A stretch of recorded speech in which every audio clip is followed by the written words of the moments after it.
Allô? Oui, allô? Oui, Oustaz, bonjour. Bonjour, cher ami, ça va bien? Ça va très bien, de grâce. De votre côté? Alhamdulillah, ça va par la grâce d'Allah. Tu es au Cameroun, non? Je suis au Cameroun, Oustaz. D'accord, il n'y a pas de souci. Quelles sont les nouvelles là, alors? Bon, dans l'ensemble, il y a quand même la paix. D'accord. Rien de grave, il y a la santé. Bon, c'est seulement que je vous apprécie beaucoup quand je vois vos échanges là des années. Hein. D'accord. Des choses très importantes aussi. Et moi aussi, je suis là, toujours en train de lire à la fois le Coran, la Bible. Voilà, et puis il y a des choses sur lesquelles on tombe aussi. On se dit, bon, c'est important aussi de parler de notre Dieu créateur. Et d'échanger aussi pour savoir davantage des choses. Et je vois que vous échangez beaucoup dans la paix et ça me plaît beaucoup. Et c'est surtout ça qui est important. Effectivement. Voilà. Parce qu'avant toute chose, il s'agit de Dieu, notre créateur. Donc on ne doit pas parler avec un ton, je ne sais pas, trop de disputes, de querelles pour rien. Alors on parle de Dieu, c'est le Tout-Puissant, c'est lui qui nous a créés, c'est lui à qui on doit tout le respect. Donc si on parle en son nom, on ne doit pas s'insulter. Et je vois que c'est ce que vous faites et c'est ça qui m'intéresse aussi. Alhamdulillah, c'est déjà bon, qu'Allah facilite. Oui, j'ai dit c'est déjà bon et que la suite soit agréable, Inch'Allah. Alhamdulillah, Rabbil Alamin, wa salatu wa salam ala rasulillah, salam alaikum à tous. D'accord, j'ai écouté ta note vocale, tu as dit que les musulmans attendent l'imam Mahdi pour venir et ils attendent également que Jésus vienne prier derrière l'imam Mahdi, alors que l'imam Mahdi est un être humain. Comment se fait-il que Jésus va venir prier derrière un être humain? Bon, je veux que tu récapitules un peu ce que tu as dit, quoi. Bon, ok, le récapitulatif de ce que j'étais en train de dire, Oustas, c'est que quand il y a un événement dans le monde, par exemple les guerres, tantôt les musulmans, certains exégètes musulmans pensent que derrière ça peut arriver, ça peut admettre l'avènement de l'imam Al-Mahdi, qui est le Messie musulman, qui va venir les libérer de toute injustice. Et les chrétiens aussi pensent aussi que après ça aussi peut survenir l'avènement du Seigneur Jésus-Christ, qui est aussi le Messie qui viendra pour l'enlèvement. C'est ça que je dis. Mais quand je change beaucoup avec les pères, imams et autres, qu'on échange dans la paix, ils nous expliquent beaucoup de choses aussi, bien qu'étant chrétiens.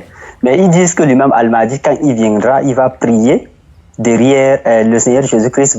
Il va d'abord arriver et le Seigneur Jésus-Christ viendra prier derrière lui. C'est le mot derrière lui là que je n'ai pas compris, Oustas. D'accord. Est-ce que c'est possible? Ok. Encore une fois, la louange est Allah.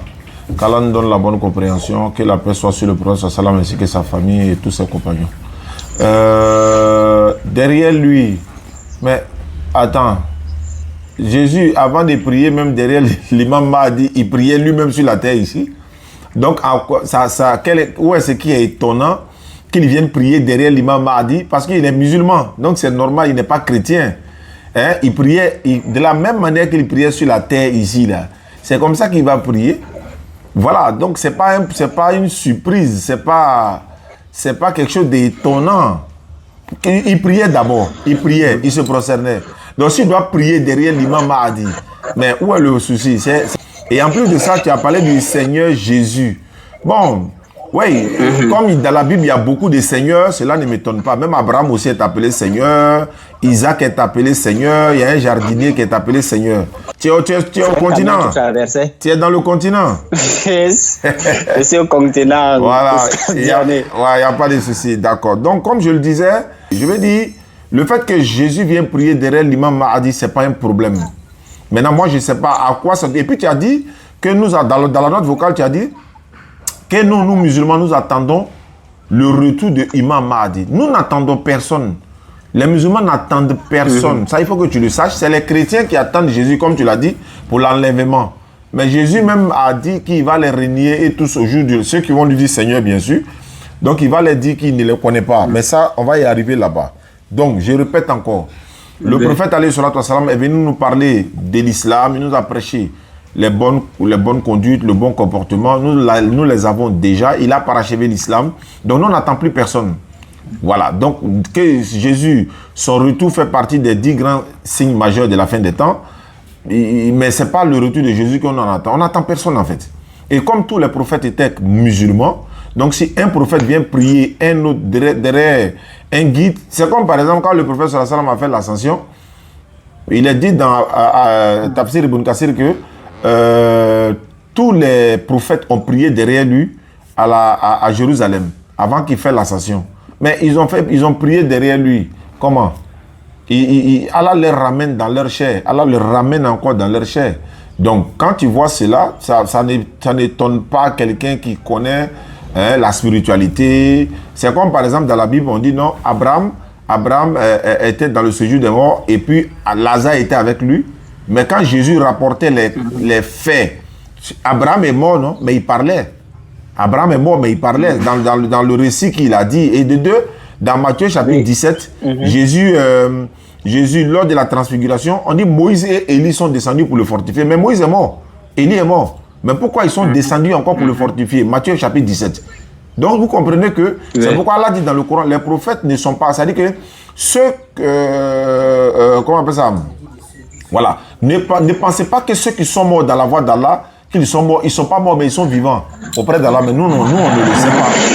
Donc, un récit clair de la Bible dit, dans Matthieu 17, versets 1 à 3, Moïse et Élie sont descendus pour fortifier Jésus. Mais Moïse est mort, non? Mais il est quitté où pour descendre encore? Donc, voilà, l'Éternel, Allah les ramène dans leur chair. Il les ramène encore dans leur chair. Ça, c'est un haut niveau de la spiritualité, ça. Donc, on peut dire que, je répète pour terminer, pour que tu puisses parler, les musulmans n'attendent personne. Mais seulement, ces événements font partie des signes de la fin des temps que le prophète sallam nous enseigne à travers les savants musulmans. Voilà, il nous enseigne cela, donc voilà un peu. Et puis bon, tu as dit beaucoup de choses dans la note vocale, mais comme tu es mieux placé pour répéter tout ce que tu veux dire, et puis bon, Inch'Allah, on va essayer de s'entretenir. Je t'écoute, hein. Ah, ok, je comprends. Allô? Oui, allô? Oui, je disais que, ok, c'est que j'ai dit que vous avez expliqué aussi beaucoup de choses en même temps. Excusez, c'est Google qui dit allô? Oui, je t'écoute, hein. Oui, je disais que vous avez aussi expliqué beaucoup de choses en même temps, ça ne dérange pas. Mais le problème, c'est quand j'ai lu dans Sourate 3, ayat 45, qui dit que Jésus, il est illustre, c'est-à-dire il a de la valeur ici sur la terre comme dans le ciel. Bon, et puis j'ai aussi dit que nous savons très bien, selon le Coran et selon la Bible, Jésus, il est au ciel. Et il va revenir. C'est parce que nous nous accordons ça parce que vous dites que vous n'êtes pas d'accord que l'imam Al-Mahdi existe même. Et qui a dit ça? Pour libérer. Qui a dit ça? Qui a dit ça? Tu dis vous n'êtes pas d'accord. Qui a dit ça? Que vous n'êtes... Je pensais que vous avez dit que vous n'attendez pas l'imam Mahdi, il ne viendra pas. Non, tu as dit que nous, on n'est pas d'accord qu'il n'existe pas. Et puis l'attendre, ce n'est pas la même chose. Il ne faut pas déformer. Okay. Quelqu'un peut exister et puis attendre son retour. Je dis, aucun musulman n'attend son retour. Parce que attendre le retour de quelqu'un, c'est comme si tu espères quelque chose de lui. Si tu attends le retour de quelqu'un, toi, tu as dit que vous attendez le retour de Jésus pour l'enlèvement. Nous, on n'attend personne pour aller au paradis. C'est ce que je vais te dire. L'imam Mahdi, il est rapporté dans les hadiths. Voilà, il est rapporté dans les hadiths que l'imam Mahdi vient. Le prophète sallallahu alayhi wa sallam a dirigé la prière à Jérusalem. Tout ça, c'est rapporté dans les histoires islamiques, dans les traditions prophétiques. Mais pour dire que, c'est pas tout, beaucoup d'hommes ne le croient pas, hein, c'est là. Mais ce sont des choses qui sont écrites. Mais c'est écrit, mais ils ne sont pas obligés de croire. Mais c'est pas parce que je n'ai pas dit... Voilà, je n'ai pas dit que c'est faux, quoi. Ceux qui croient en ça, ils sont dans l'erreur. Ils sont dans l'erreur alors de penser que l'islam sera le monde sera dans une période d'injustice, d'incapacité, de mensonges. Et à un certain moment, va émerger un homme à partir de rien, selon les sunnites. Et que c'est lui qui sera l'imam Al-Mahdi qui va porter le nom de la famille de Mohamed. Qui t'a dit ça? Qui va ressembler aussi à Mohamed. Qui t'a dit ça? Bon. C'est les imams. On échange avec eux. Moi, je suis musulman, mais je ne suis pas musulman pratiquant. Je n'ai pas eu le temps de pratiquer l'islam. mais tous mes parents sont musulmans. Non, toi, tu es et chrétien. Je côtoie beaucoup toujours. Toi, tu es chrétien. Eustace, je vous dis que je n'ai pas eu le temps de pratiquer l'islam. Non, mais mon père et ma mère sont musulmans. C'est pas important. C'est pas important. Ce qui est important, où tu es là, tu es chrétien, non? Et je côtoie beaucoup des imams. C'est pas important. Je suis là et je suis chrétien. Voilà, c'est tout. Le reste, là, il faut laisser. Je côtoie pas, il y a mes parents. Est-ce que tes parents, là, c'est eux qui vont te sauver? C'est eux qui vont prendre ta place? Si tu iras en enfer, ça, c'est pas leur faute de tes parents. C'est ce que les imams continuent à nous dire. Mais en même temps, j'ai dit que... Je viens. Dans le christianisme, là, beaucoup de personnes disent que Jésus n'a jamais existé, non? Beaucoup de personnes le disent que Jésus n'a jamais existé. Donc c'est un mythe. C'est pas dans le christianisme. C'est pas dans le christianisme, dans le monde. Non, j'ai dit, dans le christianisme, je répète, moi je pèse mes mots. Dans le christianisme, beaucoup d'hommes ne croient pas à l'existence de Jésus. Alors, parce que pourquoi je le dis? Je te donne quelques détails. Le fils de Marie, l'ange Gabriel ne parlait pas français. Est-ce qu'il est venu dire Jésus? L'ange Gabriel n'est pas venu dire Jésus. Il ne parlait pas français. Donc c'est pourquoi on dit que Jésus n'a jamais existé. Certains le disent. Mais quand on dit Jésus, comme vous êtes basé sur la personne de Jésus, et encore une fois, dans la Bible, il y a 3 Jésus. Donc c'est des choses, il ne faut pas dire... En fait, en islam, il y a des divergences sur certains points. Non, mais... Oustaz, moi je voudrais que nous restions dans la réalité du Coran et de la Bible parce que le Coran atteste que Jésus a existé. Donc sur le Coran n'a jamais dit sur ça que le fils de Marie a existé. Voilà, tu as changé le mot. Tu as dit le Coran atteste que Jésus a existé. Tu viens de dire le Coran atteste que le fils de Marie. Faut pas faire l'amalgame. Le Coran, dans le texte original. Là, ça dit que tel est Isa. Alors, mais est-ce qu'ils ont dit tel est Jésus? Est-ce qu'ils ont dit tel est Jésus? Et je ne sais pas où c'est dans Surat 410 là qui dit. Est-ce qu'ils ont dit tel est Jésus? Est-ce qu'ils ont dit tel est Jésus? Faut écouter. Est-ce que le Coran dit tel est Jésus ou bien tel est Isa? Tel est Isa. Alors, on explique encore. Entre parenthèses, traduction maintenant. Texte original, il n'y a pas Jésus là-bas. Je te demande, est-ce que l'ange Gabriel parlait français? C'est une simple question. Non. Il a dit quoi à Marie? Quel est le nom que l'ange a donné à Marie? Le problème ne se trouve pas sur la traduction du nom. Hein. Je ne parle pas de traduction. Je parle pas de traduction. Quel est le nom que l'ange Gabriel a donné à Marie? C'est tout. C'est Yeshua. Yeshua. Oui. Ça, c'est écrit dans la Bible, ça, Yeshua. Si la Bible était écrite en hébreu, c'est que ça devrait être Yeshua. Mais si la Bible est écrite en français, c'est que ça doit être Jésus. D'accord. Donc, la Bible n'est pas écrite en français. L'Ancien Testament en hébreu, le Nouveau Testament en grec. Quel est le nom de Jésus en grec? Quel est le nom que l'ange a donné? Par exemple, le Nouveau Testament, c'est en grec. C'était quel nom? Parce qu'il y a Josué. Donc, Josué a porté le nom. Josué. Je vous en prie. Alors? Oui. Vous savez que moi, je continue toujours à vous respecter. Hein. Mais sur le problème de traduction, là, vous savez que mes amis musulmans qui sont ici et qui sont Peul, quand je leur dis que quand quelqu'un s'appelle Suleiman, et que je lui dis que Suleiman, là, c'est Salomon, tu t'appelles Salomon, vous savez qui se fâche contre moi, non? Il dit non, je ne peux pas m'appeler Salomon, tu es en train de dire, ça c'est quoi ça? Il dit Allahi en Fulde, que je te présente seulement à Dieu parce que tu m'as appelé Salomon. Or, Salomon là c'est vraiment le nom. Donc le problème de traduction, c'est pas le nom, c'est la traduction. C'est la traduction, c'est pas le nom. Il dit que... On se loin, j'arrive. C'est comme si par exemple... Ça veut dire que les Arabes ne devaient pas traduire Salomon, ils ont fait l'erreur. Ils devaient mettre Suleiman. Mais dans le Coran, doucement. Dans le Coran, c'est pas écrit Salomon en arabe. Tu dis quoi même? Faut te calmer. Suleiman. Alors, qui a traduit maintenant? C'est Suleiman? C'est vous qui aviez traduit. C'est les Arabes qui ont traduit ça, Suleiman. Quel arabe? C'était quoi d'abord? Doucement. C'est quel nom ils ont traduit en Suleiman? Ok.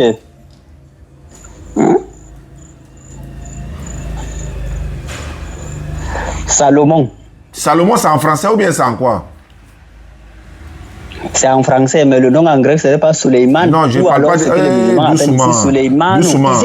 Ici, là, on parle jusqu'à appeler Suleiman. Ouais. Il faut te calmer d'abord. Quel est le nom à l'origine du nom Suleiman. Quel est son nom? C'est pas un nom français. Oh. C'est pas un nom français. Quel était son nom? Et puis l'islam dit Suleiman. Son nom c'est quoi? Et puis l'islam dit Suleiman. Il ne faut pas parler en français. Il ne faut pas dire français. Hein, parce qu'à ce moment on ne parlait pas le français. Oh. Ça, c'est ça que je dis que l'islam même a d'abord deux appellations. L'autre c'est Suleiman, l'autre c'est Suleimanou. Je sais que c'est alors quoi que l'islam a traduit. Mon frère, il dit quel est le nom qui a été traduit par Suleiman? C'est quel nom ils ont traduit par Suleiman? Bon, passons aux choses sérieuses. Allons-y à l'essentiel.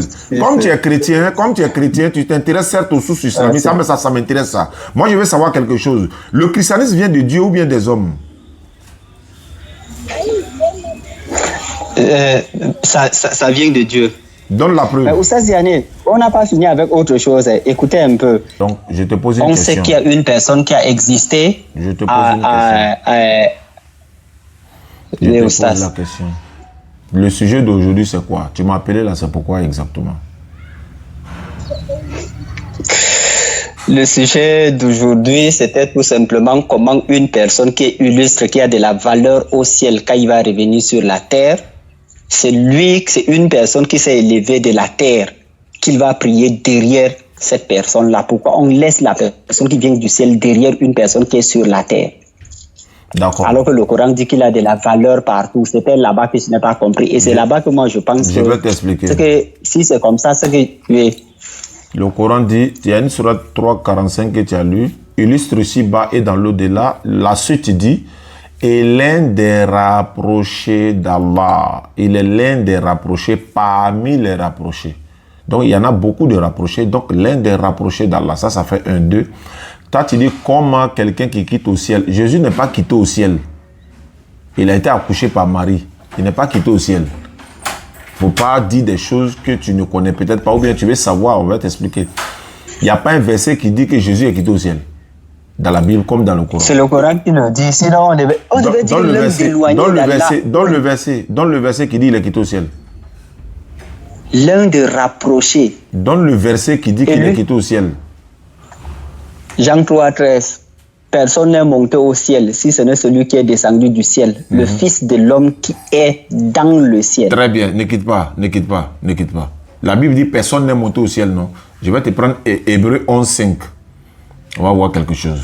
Comme personne n'est monté au ciel. Tu as bien dit, quand on dit personne, c'est personne, hein? Ok. Donc, je suis dans le livre des Hébreux. Hébreux chapitre 11, le verset 5. C'est pourquoi souvent, quand tu essaies de faire des recherches, c'est très, très, très important. Je suis dans le livre des Hébreux. On va changer de... On ne change pas de sujet. Maintenant pour voir qui est monté dans le ciel ou pas. On va danser. Doucement. C'est toi qui as ouvert le... Okay. Je t'ai demandé, Jésus n'est pas quitté au ciel. Il a été accouché par Marie. Tu dis non, tu as donné un verset. Mais j'ai donné un verset aussi contradictoire. Et puis on revient au sujet. Hébreux 11:5. Car par la foi, Enoch fut enlevé pour qu'il ne vit pas la mort. Il a été enlevé au ciel. Enoch. Ça fait 1. 2. Oui. Je te prends 2 Rois. Genèse 5:24 aussi. J'arrive. Je te prends 2 Rois chapitre 2. Il dit ceci. 2 Rois chapitre 2, verset 1er. Lorsque l'Éternel fit monter Élie au ciel, dans un tourbillon, Élie portait de Gilgal avec Élisée. Toi, tu dis, la Bible dit personne n'est monté au ciel. Quand on dit personne là, ça veut dire c'est Jésus seul.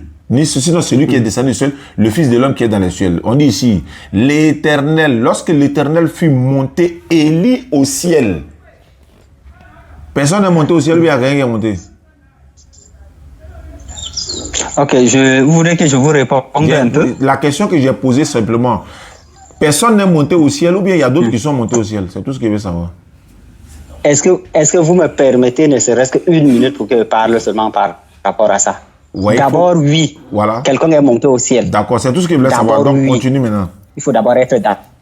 La Bible le dit clairement. D'accord, continue. Enoch est monté au ciel, selon Hébreux que vous avez pris maintenant, et selon Genèse 5, verset 24. Puis Élie aussi est monté au ciel. Mais quand vous prenez l'apôtre Paul, moi je ne parle pas dans la considération musulmane, je ne sais pas. On nous faisait comprendre qu'il y avait 7 cieux. Mais dans la considération chrétienne, l'apôtre Paul dit que je connais un homme qui a été enlevé jusqu'au 3e ciel. Si c'est mon frère, dans son on corps, a déjà trouvé. Alors, on s'éloigne du si sujet. C'est hors de son corps, je le sais. On s'éloigne du sujet. Comme tu es d'accord que. Comme tu es d'accord que. Il y a trois ciels. Il y a trois ciels. Il y a trois ciels. Ça, ce n'est plus. Élie est monté quelque part. Frère. L'autre est monté quelque part. Mais le ce n'est plus mon problème, ça. On dit il est monté au ciel. On est d'accord que quelqu'un est monté au ciel. Revenons maintenant au sujet. C'est tout. C'est pour ça que je vous dis que voilà, quelqu'un est monté au ciel, c'est pas Jésus seul. Maintenant, les oiseaux du voilà, ciel, c'est pas grave.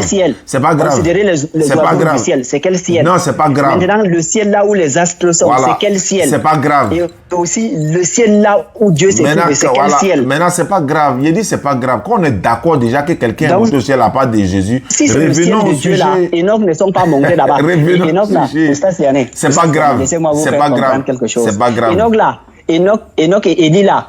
Et Élie et Moïse que vous avez parlé là, eux ils vont revenir maintenant après l'enlèvement. Ouais, c'est pas grave. C'est pas grave. Donc Dieu les a gardés. D'accord, c'est pas grave. Avec quelque part, ils reviendront. C'est pas grave, c'est pas grave. Revenons au sujet maintenant. C'est des personnes. Voilà, il n'y a pas de problème. Revenons au sujet. Okay. Donc maintenant, tu dis que j'ai dit Jésus est l'un des rapprochés d'Allah. Où est le problème s'il est l'un des rapprochés d'Allah? Nous on reconnaît qu'il est l'un des rapprochés. Il n'est pas le seul rapproché, il est l'un des rapprochés. Il est un prophète qu'on considère, c'est un messager qu'on le respecte. Où est le problème? Où est le problème? Je ne sais pas. T'as ton vocal que tu as envoyé là. Et où est le problème? Je ne sais pas. Où est le problème? Et puis tu as dit le Mahdi qui est un homme. Comment Jésus peut venir prier derrière lui? C'est ce que tu as dit? Oui. Mais la Bible dit que Jésus c'est un homme. Maintenant, où est le problème?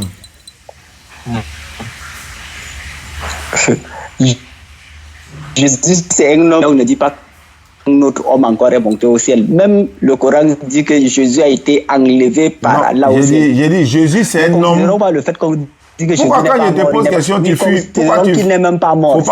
Faut pas fuir ma question. Jésus c'est un homme selon la Bible. Est-ce que c'est faux? C'est vrai. Alors, maintenant si un homme... Mais aussi qu'il est Dieu. Non, il y a bien ça. Si un homme vient prier derrière un homme là... C'est l'homme la Bible toujours au stade. Si un homme vient prier derrière un homme, où est le problème? Non, il est un homme qui est monté au ciel. Et pour les chrétiens, il est aussi Dieu. Je ne parle pas de ça. Il est aussi... il est aussi qui? Il est Dieu, Oustas. Attends, le fait que tu dises que Élie ne doit pas, disons, Jésus, la paix de Dieu, sa sœur Jésus, ne doit pas venir prier derrière l'imam Mahdi, c'est parce que tu le considères comme Dieu, quoi. Bon, premièrement, c'était d'abord pour voir sur l'angle du Coran. Une personne qui est au ciel, il ne peut pas venir se mettre derrière une personne qui est sur la terre. C'est le jour et la nuit, ça ne se ressemble pas. Et deuxième des choses, s'il faut étendre encore, c'est pour dire aussi qu'il est Dieu. Ah, il ne peut pas se placer devant sa créature. D'accord, d'accord. Comme tu dis que quelqu'un qui est au ciel ne peut pas venir se mettre derrière quelqu'un qui est sur la terre. Quand les anges sont descendus chez Abraham, là, ils se sont prosternés devant qui? Ou bien Abraham s'est prosterné devant qui? Abraham, devant les anges. Abraham s'est prosterné devant les anges. Eh bien, mais ce n'est pas devant Dieu. Attends, c'est Dieu seul qu'on doit adorer, non? Oui. Mais pourquoi Abraham s'est prosterné devant eux? Merci beaucoup, Oustas Diané, pour cette question. Vous voyez, dans la Bible là, on peut se prosterner devant un ange quand on n'a pas l'intention de l'adorer. Par exemple, dans Genèse 19, quand l'autre a vu les deux anges là en train d'arriver, il s'est prosterné devant eux. Son intention était de leur dire pardon. Entrez dans la maison de votre serviteur et dormez. Dans Apocalypse 19, doucement, dans Apocalypse 19, Jean a vu tout ce que... Ok, dans Apocalypse 19, dans Apocalypse 19, Jean a vu tout ce que l'ange lui a montré au ciel. Et Jean est tombé à ses pieds pour l'adorer. Et l'ange a dit que non. Donc, quand tu as l'intention d'adorer dans la Bible là, une personne va te dire non, ou bien l'ange va te dire que ne fais pas ça. Mais quand tu viens avec un autre esprit simplement pour se présenter comme devant une personne simple comme ça là, l'ange ou une personne ne refuse pas. D'accord, je veux savoir, quand Jacob s'est prosterné devant son frère Esau, c'était pour faire quoi? Quand Jacob s'est prosterné devant son frère, Bon, sur ce plan-là, je n'ai pas, Esaü, je n'ai pas encore le motif de la prosternation là, mais je connais pour Abraham quand il s'est prosterné dans le pays étranger plutôt. Mais si vous pouvez me dire d'abord, je connais aussi pour Moïse quand il s'est prosterné devant Jéthro. Je connais pour Corneille quand il s'est présenté devant Pierre, mais pour l'autre là, je ne connais pas. Je veux savoir le but là. Non, moi, je veux savoir le but de se prosterner devant, c'était pourquoi? C'est le pourquoi. Je veux savoir quoi, l'objectif en fait. Pour Jacob. Non, pour toutes ces prosternations-là, telles que par exemple, Corneille s'est prosterné devant Pierre, là, c'était pourquoi? Le but, c'est quoi? D'accord. L'ange était apparu à Corneille et Dieu a demandé maintenant à Pierre d'aller dans la maison de Corneille pour aller prier pour lui, pour qu'il soit baptisé, pour qu'il reçoive le Saint-Esprit. Maintenant, quand Pierre est arrivé dans la maison de Corneille, Corneille l'a vu arriver de loin et Corneille allait se prosterner devant lui. Donc, Corneille certainement aurait pensé que ce même esprit de l'ange qui venait là, voici encore un autre humain plus grand qui est en train de venir devant moi. Et Pierre a dit dans Matthieu, acte 10, verset 25, que ne te prosterne pas devant moi, je suis un homme comme toi aussi. Il a refusé ça. Voilà, maintenant je vais mais dire voir la prosternation. Moïse, tu vas trop loin.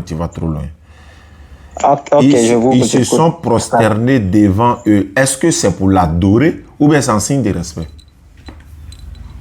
Devant qui? De toutes ces prosternations qu'on vient de voir, d'abord pour Jacob, devant Esaü, pour l'autre, etc., pour l'ange et tout ça, pour Abraham devant les anges. J'ai dit que pour Pierre, il a eu l'intention que la manière qu'il voulait se prosterner là, c'est comme s'il voudrait trop le valoriser, trop l'adorer. Mais pour Moïse, quand il a vu Jéthro en train de ramener sa femme Séphora, Exode 18, verset 7, il est allé, il s'est prosterné devant son beau-père.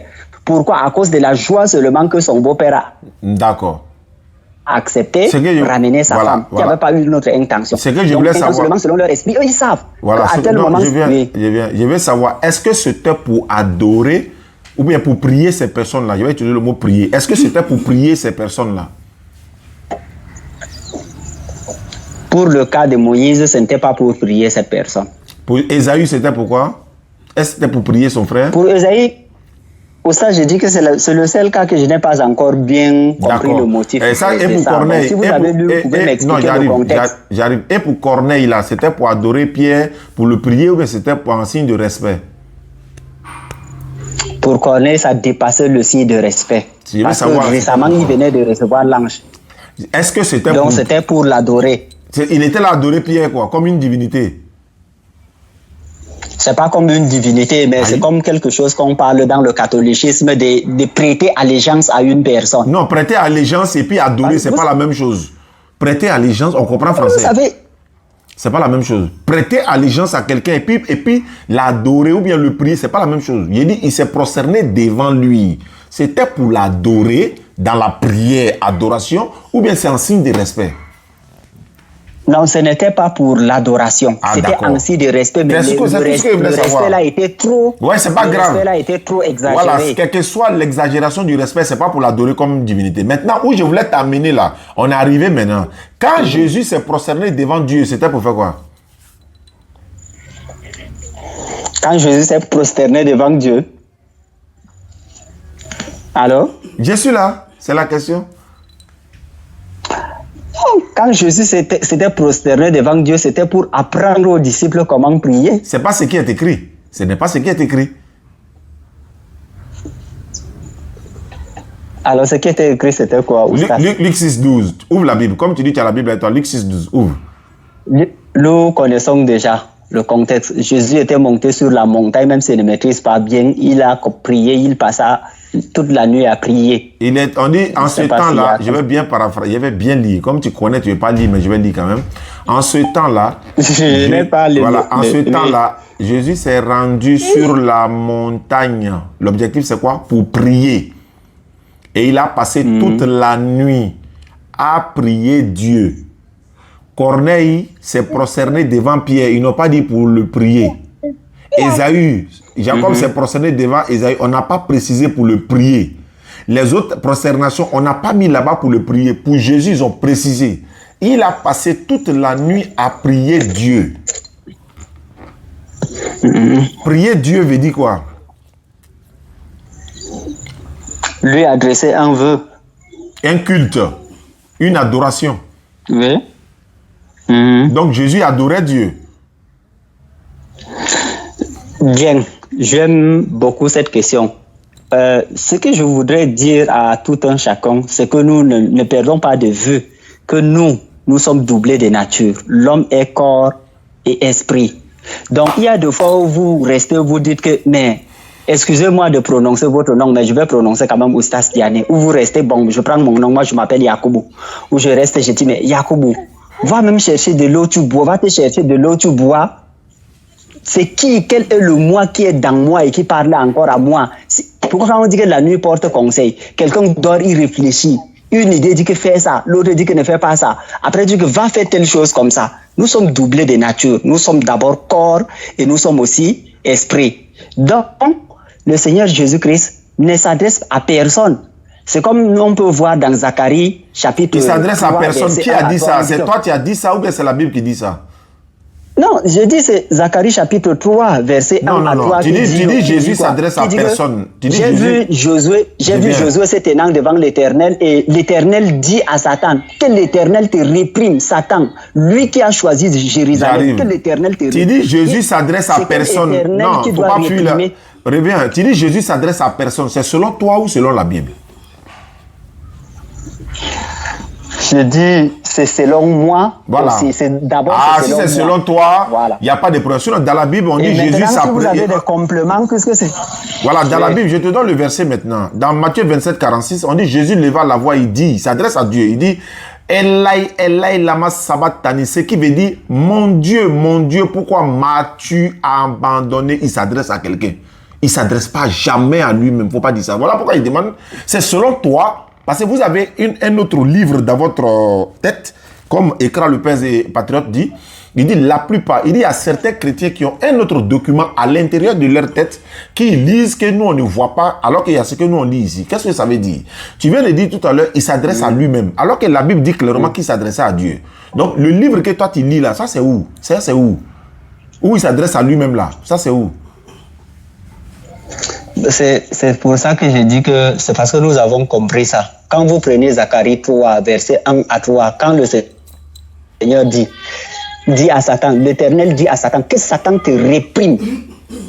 L'Éternel dit à Satan que l'Éternel te réprime, Satan. Et il va plus loin, il dit, lui qui a choisi Jérusalem, c'est quel Éternel qui dit que l'Éternel doit te réprimer? Voilà l'Éternel qui parle. C'est quel autre Éternel qui dit je t'explique maintenant, dans la Bible là. Et il dit que lui qui a choisi Jérusalem, c'est quel lui qui a choisi Jérusalem? Oh, c'est lui là même qui parle. Maintenant, je vais te répondre sur ça. Regarde par exemple dans Exode chapitre 3, 5.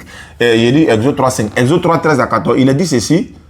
Moïse dit à l'Éternel, j'irai donc vers les enfants d'Israël. S'ils me demandent celui qui m'a envoyé, quel est son nom? L'Éternel dit à Moïse, dis-le, celui qui s'appelle Jésus m'a envoyé. Mais qui est en train de rapporter ça? Qui dit ça? Qui? Moïse dit à l'Éternel, l'Éternel dit à Moïse. Moïse dit à l'Éternel, l'Éternel dit à Moïse. Qui est en train de raconter cette scène-là? C'est qui? Mais il y avait deux personnes qui étaient là. Oui, mais non, mais attends. C'est un dialogue entre deux personnes. Non, il y a une troisième personne anonyme qui est là. Il y a une troisième personne. Tu sais pourquoi? Pourquoi je le dis? Excusez-moi. J'arrive. Moïse n'a pas dit, l'Éternel m'a dit, on dit, l'Éternel dit à... Attends, les voitures vont passer. L'Éternel dit à Moïse. Oui. Moïse dit à l'Éternel. C'est quelqu'un qui rapporte cette scène-là. C'est pas Moïse. Moïse n'a pas dit l'Éternel m'a dit. Moi j'ai dit à l'Éternel, l'Éternel m'a dit. Moi j'ai dit à l'Éternel. Il a dit, l'Éternel dit à Moïse. Moïse dit à l'Éternel. L'Éternel dit à Moïse. Qui est en train de rapporter cette scène? C'est qui? C'est une personne anonyme. Évidemment, la même scène est... Voilà, c'est la... Non. C'est une personne anonyme. C'est ça la tricherie de la Bible en fait. Parce que regarde par exemple... J'arrive. Oustaz Diané, papa, ne dites pas ça dans le Coran, surat 15, ayat 60 jusqu'à 59 jusqu'à 60. La même histoire est encore rapportée là-bas. Qu'est-ce que c'est écrit là-bas?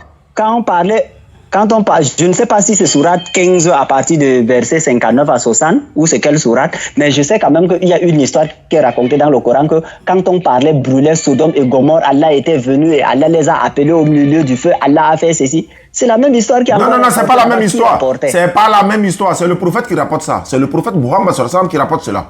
Ça, c'est pas la même chose. Est-ce que lui, il était là? Mais c'est Allah qui lui a révélé cela. Est-ce que lui, il était là? C'est Allah qui lui a révélé. Voilà. C'est la personne qui écrivait aussi. Est-ce que c'est Mohamed qui a écrit? Non, il a dit, est-ce que c'est... Non, faut pas faux. Est-ce que c'est pas Allah qui lui a révélé? Est-ce que c'est pas Allah qui lui a révélé? C'est Dieu aussi qui les a révélés. J'arrive. C'est le même principe. Non, faut pas courir. On va régler ça. Est-ce que c'est pas Allah qui a révélé ça à Mohammed sallallahu alayhi wa sallam? Le Coran dit que c'est une révélation de l'univers sur le prophète. Est-ce que c'est vrai? En réalité, même, c'est pas Allah, c'est Djibril. J'ai bien ça. Attends, on va y arriver là-bas. On va arriver. D'accord, c'est pas grave. Arrête de créer le désordre là. Je veux savoir. Est-ce que c'est pas écrit dans le Coran? Est-ce qu'Allah a parlé même à... S'il faut parler de Mohamed, Allah ne lui a jamais parlé. Est-ce que c'est pas écrit dans le Coran que c'est Allah a révélé ça à Mohamed? C'est écrit ou bien c'est pas écrit? Est-ce que c'est pas écrit? Non, c'est écrit ou bien c'est pas écrit? Non, je veux savoir. Est-ce que c'est écrit? Non, est-ce que c'est écrit ou bien c'est pas écrit? C'est une question simple. C'est écrit ou bien c'est pas écrit? C'est écrit. Très bien, c'est tout ce que je veux savoir. Montre-moi dans Genèse là, Exode là, qui est en train de rapporter son nom, c'est qui? Qui rapporte cette scène là? De la même manière, on dit c'est le Coran, Allah a révélé ça à Mohammed sallallahu alayhi wa sallam, son nom est là. Montre-moi dans Exode, Dieu parle, c'est qui est en train de rapporter cette scène là? Donne-moi son nom. Si vous remettez en cause Exode, c'est pour ça que Oustaz Diané... Je veux le nom de celui qui rapporte là. Celui qui fait la narration là, c'est qui? Très bien. Le narrateur là, c'est qui? Si vous... Le narrateur, vous ne pouvez... Dans le... Je vais vous prendre un exemple encore, Oustaz Diané. Dans la même lancée que vous êtes là. Quand l'ange vient dire à Marie que tu seras enceinte et que tu vas mettre au monde un fils, il sera grand, il sera ceci. À peine on dit que l'ange, Marie est partie chez Élisabeth. À peine Marie part chez Élisabeth. Et Marie part trouver Élisabeth et Élisabeth lui dit que tu es bénie parmi toutes les femmes parce que le fruit de tes entrailles, ceci et tout. Imaginez la maison de Marie et la maison de Marthe, même si c'est seulement à 10 mètres. Quelle est la personne qui courait pour aller écrire ça en même temps là? Qui savait que l'ange qui a fini de parler à Marie ici devait aller encore voir? C'est Luc qui a dit ça. C'est Luc qui a rapporté ça. Luc dit qu'il n'a jamais vu Jésus. Comment pour courir pour arriver là-bas? C'est Luc qui a rapporté. C'est à Luc qu'il faut demander. C'est à Luc qu'il faut poser la question. Luc dit qu'il n'a jamais vu Jésus. Il dit qu'il n'était même pas là. C'est pour vous dire seulement. C'est pas pour me dire quoi que ce soit. Luc a été clair. Non. Luc a été. Voilà. Le mystère du Coran. Il n'y a pas mystère. Il n'y a pas mystère ici. Quand vous n'avez pas la réponse à quelque chose, ça devient. Non. Quand vous n'avez pas la réponse à quelque chose. Voilà. Quand vous n'avez pas la réponse à quelque chose. C'est pas grave. Qui a conservé le Coran? Il est bien ça. Il est bien. Quand vous n'avez pas la réponse. Laisse-moi parler un peu ou bien il ne faut pas y parler. Faut pas y parler. Non, vous allez parler au stade. Voilà, je vais dire, quand tu n'as pas la réponse à quelque chose, tu dis c'est mystère. Il n'y a pas mystère. Il dit c'est Luc qui rapporte ça. Luc dit, lui il n'a jamais vu Jésus. Il a fait des recherches, il est venu rapporter. C'est comme Bukhari, c'est comme dans les hadiths de l'islam. Je dis, dans Exode 3:5 là, Exode 3:13 à 14 là, le nom de celui qui rapporte là, il s'appelle comment? Dans le Coran, c'est Mohammed sallallahu alayhi wa sallam. C'est Djibril qui lui a rapporté cela par Allah. C'est écrit noir sur blanc. Donne-moi le nom du narrateur de Exode chapitre 3, verset 13 à 14.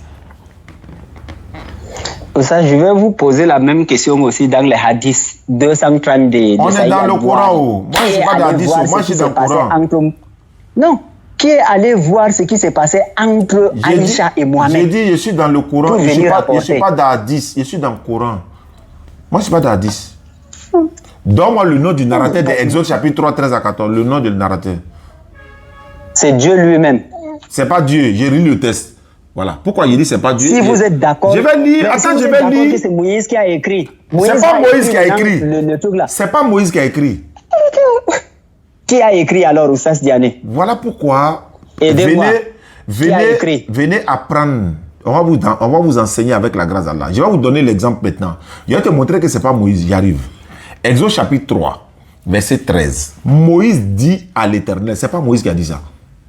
Moïse dit. Si Moïse voudrait rapporter, il va rapporter ça aussi. Regardez, Oustaz Diané. Si le dialogue s'est passé entre une personne et une autre personne en train de rapporter, vous avez vécu la narration au village.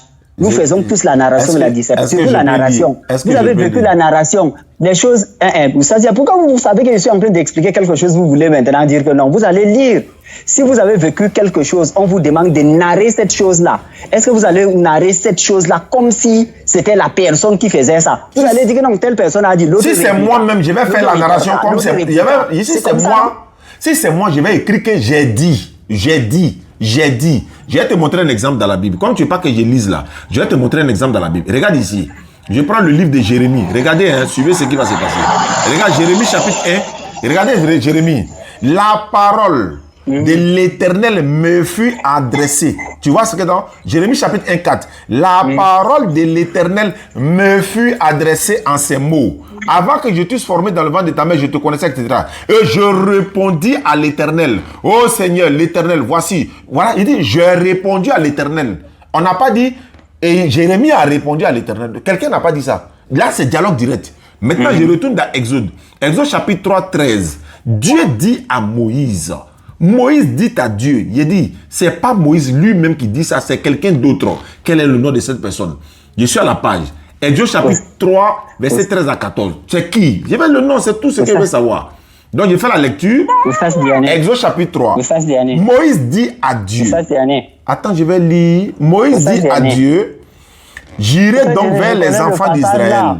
Et je leur dirai, le Dieu de vos pères m'envoie vers vous. Mais s'il me demande quel est son nom, que leur dirai-je? Dieu dit à Moïse.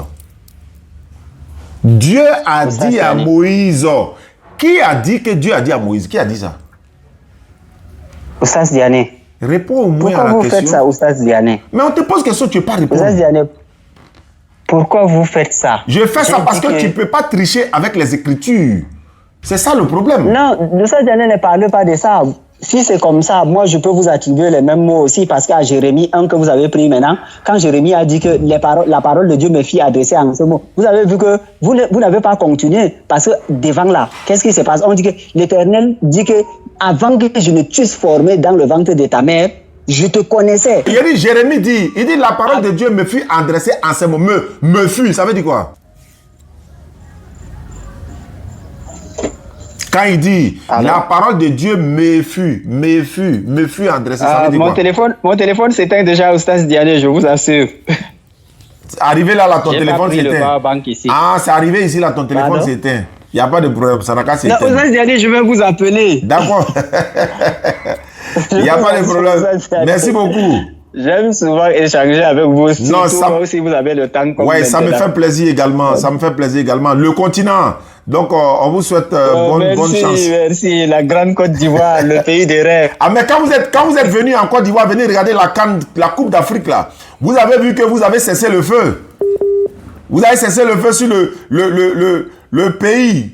Hein? Le pays le plus doux au monde, c'est la Côte d'Ivoire. Depuis qu'ils sont venus regarder la canne là, ils se sont tués en même temps. Donc, mais on reste des frères.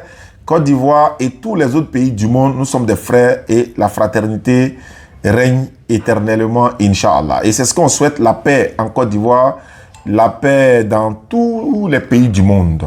Donc, on va s'arrêter là. Il a dit que c'est Moïse qui a écrit la Torah. Si quelqu'un vous dit ça, donnez-lui Deutéronome 34, verset 4 et suite. Deutéronome 34, verset 4 et suite. Dans le pays de Moab, selon l'ordre de l'Éternel. Et on dit, Moïse, serviteur de l'Éternel, mourut là. Si c'est Moïse qui a écrit, on dit Moïse, qui est serviteur de l'Éternel, il est mort là. Il est mort là. On continue. La suite, même la partie que je veux. Moïse, on dit, et l'Éternel l'enterra dans la vallée au pays de Moab, vis-à-vis de Ber-Poer. Personne n'a connu son supplice jusqu'à ce jour. Au verset 7 de Deutéronome 34, Moïse était âgé de 120 ans lorsqu'il mourut. Sa vue n'était point affaiblie et sa vigueur n'était point passée. Moïse, serviteur de l'Éternel. Moïse était âgé de 120 ans lorsqu'il mourut. Moïse était âgé de combien? 120 ans. Quand il est mort, il avait 120 ans. Hein? Qui a dit ça? C'est Moïse même qui a dit, je suis mort quand il avait 120 ans. Mais toi, si tu es déjà mort, comment tu peux connaître à quel âge tu es mort encore? Moïse, serviteur de l'Éternel, avait 120 ans lorsqu'il mourut. Donc, il avait 120 ans quand il est mort. Mais si c'est lui-même qui a écrit ça, comment il peut dire Moïse avait 120 ans quand il est mort, alors que c'est moi-même Moïse? Ça se passe là, ça passe pas. Merci beaucoup à vous. Ok, je vous donne encore les numéros.